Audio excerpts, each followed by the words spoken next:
Who did the first attack? Who is responsible for all this genocide in Gaza? Hamas, really? Let us clarify the depth of situation.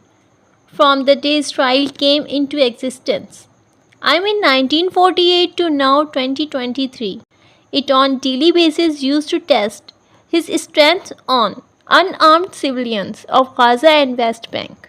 Bombing resident buildings is their routine work since they became nuclear power in 1967.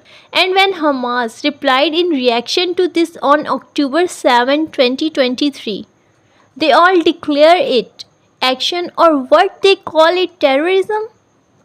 Yes, Hamas did attack. But what you have to analyze with your open mind and open senses the difference between action and reaction, between terrorism and defense.